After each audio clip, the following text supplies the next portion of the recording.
গোদের ওপর বিস্ফোরা কি এই রোহিঙ্গা সমস্যা? গত কয়েকদিনের চিত্রটা ঠিক কেমন, যদি একটু বিস্তারিত জানান আমাদের দর্শকদের।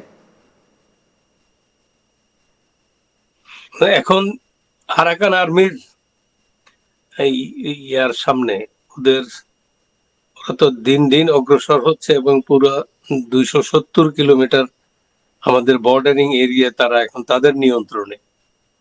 তো আরাকান আর্মির তাড়া খেয়ে তো বার্মিজ জান্তা তো সরে গেছে, কিন্তু রোহিঙ্গাও কিছু বার্মিজদের সাথে মিলে, যেন আমাদের সময় যেমন 71 সালে যেমন রাজাকার ছিল, সেই পাকিস্তান পাক বাহিনীর সাথে সহযোগিতা করছিল, ঠিক অনুরূপ ভাবে যারা তাদেরকে তাড়িয়ে দিল, এই প্রায় 1 মিলিয়নের উপরে রোহিঙ্গা, সেই রোহিঙ্গারাই আবার সেই জান্তার সাথে গিয়ে একসাথে যুদ্ধ করছে ইয়ার বিরুদ্ধে, আরাকানের আর্মির বিরুদ্ধে। তো এই জন্য তাদের সামনে এখন উভয় সংকট। যেমন বার্মিজ আর্মির যেমন তাদের একটা ভয়াবহ সংকটের কাছে চলে আসছে, তাদের যে কোনো মুহূর্তে কলাপস হয়ে যেতে পারে। আবার বার্মিজ আর্মি যেমন তাদেরকে ইউজ করছে, কিন্তু তাদেরকে কোনো সুযোগ সুবিধা দিচ্ছে না, তাদেরকে যে কোনো অঙ্গীকার করছে না যে এই ল্যান্ড তোমাদের হবে, তোমাদের আমরা, এরকম কোনো অঙ্গীকার তারা করছে না। অনুরূপ ভাবে আরাকানদের সাথেও তাদের সম্পর্ক ওটা বেশি ভালো না। তো আরাকানদের সাথে তো দীর্ঘদিনের এদের অনেক যুদ্ধ বিগ্রহ লেগেই ছিল। রোহিঙ্গাদের সমস্যা হয়েছে কি, যে রোহিঙ্গারা আসলে, আমি একটু রোহিঙ্গাদের কথাই বলি, এরা they are not sure about what they want their country to be. কিভাবে তারা একটা দেশ পাবে, কোনো দিক নির্দেশনা এদের নেই। তো ঠিক, কিন্তু স্যার একটা কথা বলি, সেটা হচ্ছে শেখ হাসিনাই তো রোহিঙ্গাদের আশ্রয় দিয়েছিলেন বাংলাদেশে। সেই ক্যাম্পের ছবিও আমরা দেখেছি, যে প্রচুর মানুষ তারা তাঁবু খাটিয়ে রয়েছেন, ক্যাম্প হয়ে রয়েছে। শেখ হাসিনার সময় থেকেই তো রোহিঙ্গারা বাংলাদেশে ছিলেন।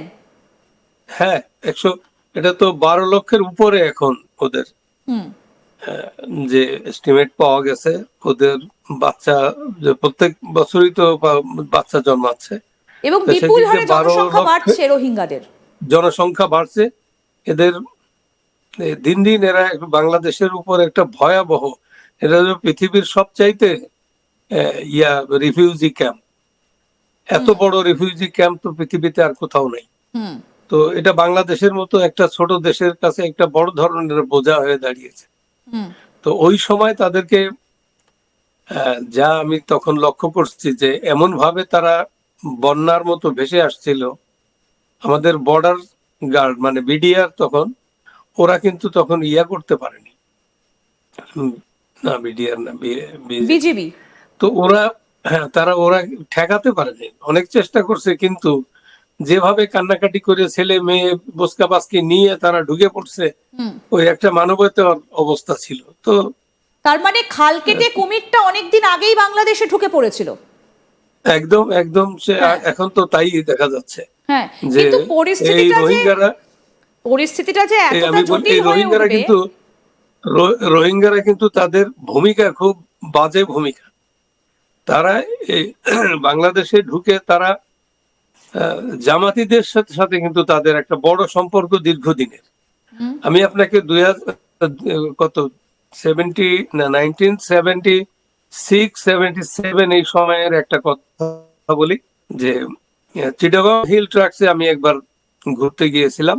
আচ্ছা, আমার ছিল, ভাই ছিল ওখানে। তো সে বললো যে কিছুদিন আগে হেলিকপ্টারে মেডিসিন আসার কথা একটা হসপিটালে, সেই হসপিটালটা জামাত চালাইতো। তো সে হসপিটালে হেলিকপ্টারে মেডিসিন আসছে, বক্স খুলছে, খোলার পরে দেখে যে এই চাইনিজ রাইফেল, তারপরে আরো যা কিছু আছে অস্ত্র বোঝাই।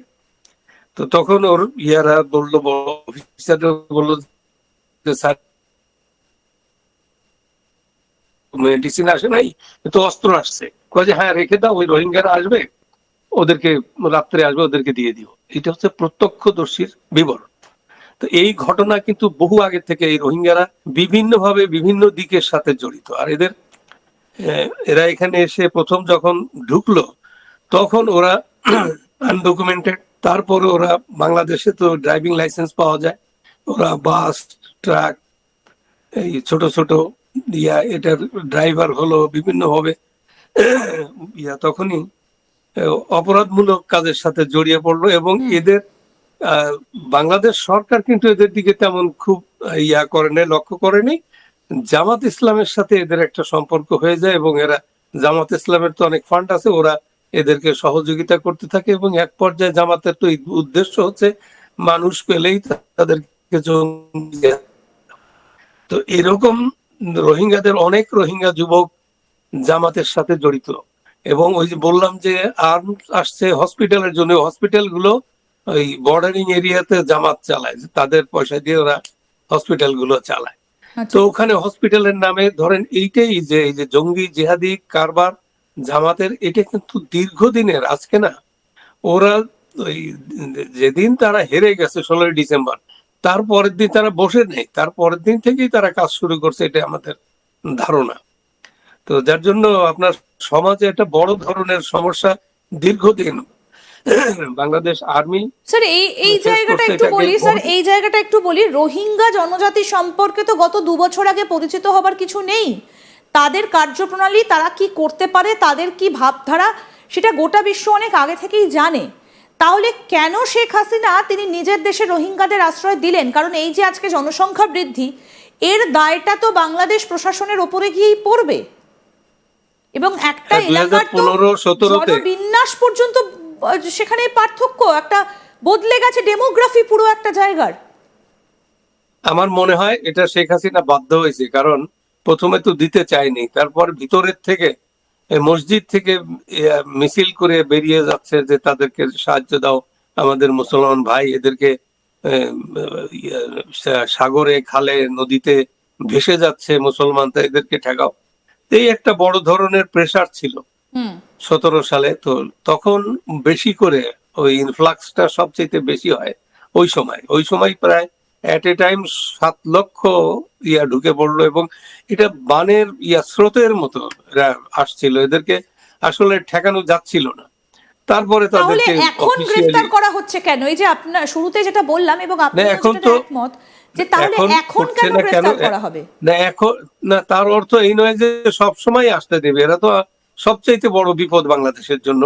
এখন বাংলাদেশ তাদের সেই আমাদের ডিফেন্সে যারা আছে তারা তো চেষ্টা করবে আর যাতে না দেওয়া হয়। শেখ হাসিনার গভর্নমেন্টও বহুবার অঙ্গীকার করছে আর একটা রোহিঙ্গাও আসতে দেওয়া হবে না, বরং এগুলোকে কিভাবে ফেরত নেওয়া যায় চীনের সাথে দরবার করছে, আমেরিকার সাথে সহ ও পশ্চিমা যে ওয়েস্টার্ন ইউরোপিয়ান এদের সাথে বহু দেন দরবার করার পরও এটার কোনো সুরাহা হয়নি।